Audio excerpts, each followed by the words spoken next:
Hello guys, welcome to my channel mister Naveen talkies.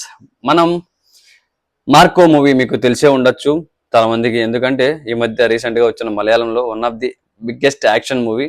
Success అయింది కూడా మంచిగా. ఆ, ఇక్కడ బాక్స్ ఆఫీస్ దగ్గర కలెక్షన్స్ కూడా బాగా వచ్చాయి సినిమాకి. హీరో వచ్చేసి ఉన్ని ముకుందన్, మన మ్యూజిక్ డైరెక్టర్ వచ్చేసి రవి బర్సూర్. మ్యూజిక్ అయితే అద్భుతంగా ఉంది. నేను ఆ మ్యూజిక్ చాలా సార్లు విన్నా ఇన్స్టాగ్రామ్ లో, బట్ ఎక్కడ అబ్బాయి ఎందులో మ్యూజిక్ ఇది అని చెప్పి అనుకున్నా. Ten ten ten ten ten ten అని మ్యూజిక్ వస్తుంది ఒకటి. అబ్బా, నిజంగా అది చాలా అద్భుతంగా ఉందన్నమాట. ఒక యూనిక్ మ్యూజిక్ ఇవ్వడం అయితే మంచిది అనిపించింది. కేజీఎఫ్ కి కూడా మన రవి బర్సూరే, దీనికి కూడా రవి బర్సూరే. సో ఒక యూనిక్ మ్యూజిక్, తను కూడా ఒక మ్యూజిషియన్ గా స్టెప్ బై స్టెప్ ఎదుగుతున్నాడు. ఒక యూనిక్ మ్యూజిక్ తనకంటూ తన ఒక కొత్త యూనిక్నెస్ అయితే క్రియేట్ చేసుకోవడం అయితే జరుగుతుంది అనమాట. అందులో చూసిన ప్రకారం ఈ మార్కో మూవీ చూసినంత సేపు నాకైతే మాత్రం నిజంగా గూజ్ పింపుల్సే. సీన్ కి యాక్షన్ సీక్వెన్స్ ఎక్కడ పడితే అక్కడ సడన్ గా వచ్చేస్తున్నాయి. అంటే ఇంటెన్సిటీ. బట్ నేను చూసింది హిందీలో కంప్లీట్ గా, తెలుగు అయితే లేదు మూవీ. నేను హాట్స్టార్ లో చూసా. హాట్స్టార్ లో తెలుగులో మూవీ లేదు, ఓన్లీ హిందీలో మాత్రమే ఉంది. వైలెన్స్ మాత్రం దారుణంగా ఉంటది. వైలెన్స్ అండ్ యాక్షన్ అండ్ కొంచెం ఎమోషన్ డ్రామా ఉంటది. ఎమోషన్ డ్రామా మీన్స్ ఎమోషనల్ గా ఏది ఏడ్చేది ఉండదు. బట్ ఆ సీన్స్ కి కొంచెం రిమెంబర్ చేసుకొని చనిపోయిన వాళ్ళని వాళ్ళ ఇమాజినేషన్ లో కొంచెం బాధపడడం జరుగుతుంది అనమాట. సో ఆ బాధపడమే చూపిస్తారు, అంతకంటే ఎక్కువ చూపించారు. Most of the film action ఉంటుంది, వైలెన్స్ ఉంటుంది. So violence and action like చేసే వాళ్ళు మాత్రం ఖచ్చితంగా ఈ సినిమా ఖచ్చితంగా నచ్చుతుంది. వాళ్ళు చూడొచ్చు కూడా. కొంచెం పిల్లలు చూడకపోవడం బెటర్, ఎందుకంటే దీనికి కూడా వార్నింగ్ మూవీ ఇది కూడా. మొత్తం చంపడం, పిల్లలతో సహా ఎవరిని అంటే మొత్తం చంపడమే ఉంటది. పిల్లలతో సహా ఫ్యామిలీని ఎవరిని పడితే వాళ్ళని చంపే విధానం కూడా చాలా క్రూరంగా, క్రూయల్ గా ఉంటది. అది నిజంగా ఈ మధ్య వైలెన్స్ సినిమాలు ఎక్కువైపోయినాయి నిజంగా చెప్పాలంటే. యాక్షన్, వైలెన్స్ ప్రతి ఇండస్ట్రీలో అదొక ట్రెండ్ అయిపోయింది. కేజీఎఫ్ కావచ్చు, మందాంతో సలార్ కావచ్చు, ఇట్లాంటి సినిమాలు ఉన్నాయన్నమాట. మన విక్రమ్ కావచ్చు, ఇట్లా ఒక్కొక్కటి గన్ను, అందులో మన యానిమల్ సినిమా ఒకటి. ఇది వైలెన్స్, ప్యూర్ వైలెన్స్ సినిమాలు అన్నమాట. ప్రతి ఇండస్ట్రీలో ఇట్లాంటి చేస్తున్నారు ప్రతి ఒక్కరు. మన యానిమల్ చేసింది మన సందీప్ రెడ్డి వంగానే అనుకోండి. బట్ సినిమా మాత్రం వైలెన్స్ ఉన్న సినిమాలు ఖచ్చితంగా బాక్స్ ఆఫీస్ దగ్గర కలెక్షన్స్ కొల్లగొట్టేసాయని చెప్పాలి. అండ్ ఉన్ని ముకుంద్ కెరీర్ లో ఇది ఒక బిగ్గెస్ట్ హిట్ గా కూడా నిలిచిందని చెప్పాలి. తనకి కెరీర్ లో ఒక మంచి మూవీ ఇది. మార్క్ మూవీ అనమాట. సో తెలుగులో రిలీజ్ అయిందో లేదో తెలియదు మరి.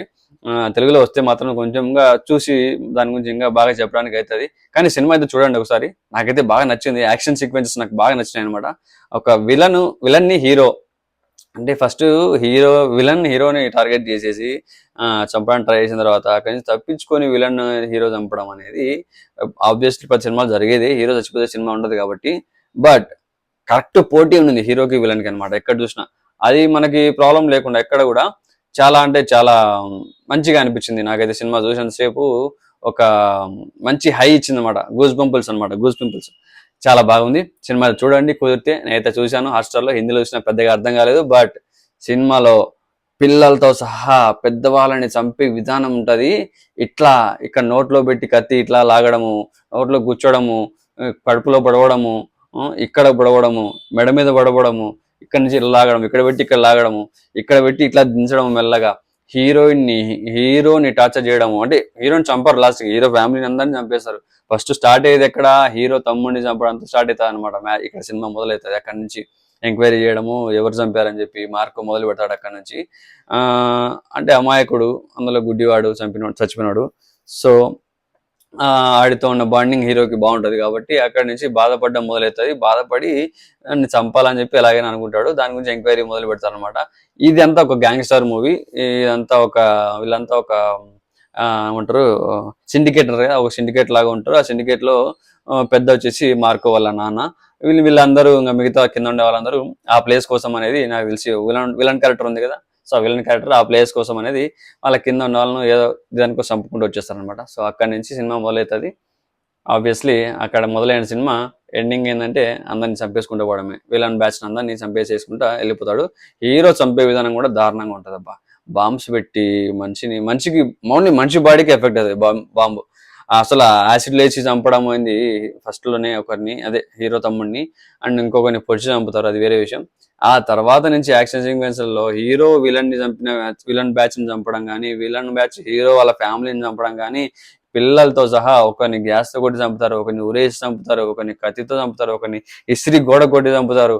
ఇది ఏందయ్యా, ఇది ఏం వైలెన్స్ అయ్యా, స్వామి దండం నాయన.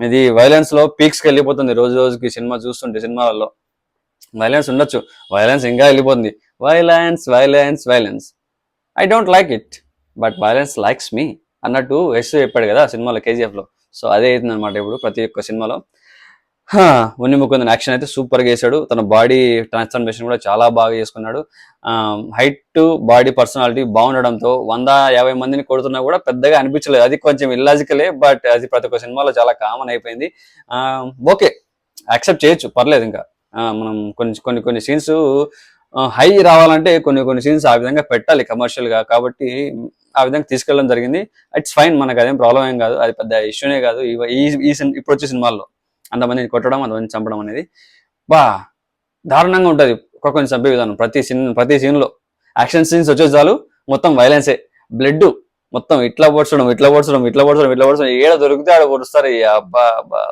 పిల్లలు అయితే చూడకండి సినిమా మాత్రం పెద్దవాళ్ళ సినిమా చూడకపోతే మాత్రం చూడండి తెలుగులో ఉంటే ఎక్కడన్నా నాకు లింక్ కూడా షేర్ చేయండి తెలుగు సినిమా చూసి తర్వాత మళ్ళీ దాని గురించి చేస్తాను హిందీలో చూడడం వల్ల డైలాగ్స్ కొన్ని అర్థం కాలేదు బట్ సినిమా అయితే ఓవరాల్ గా అర్థమైంది అనమాట ఇది మ్యాటర్ అని సో సినిమా మీరు కూడా చూడకపోతే చూడండి ఓవరాల్ గా సినిమా అయితే బాగుంది నాకైతే నచ్చింది సో మీరు కూడా చూసి ఏమనిపించిందో కింద కామెంట్లో చెప్పేసేయండి అంతవరకు ఇంకొక సినిమా గురించి ఏదైనా వచ్చినప్పుడు మాట్లాడుకుందాం stay tune love you all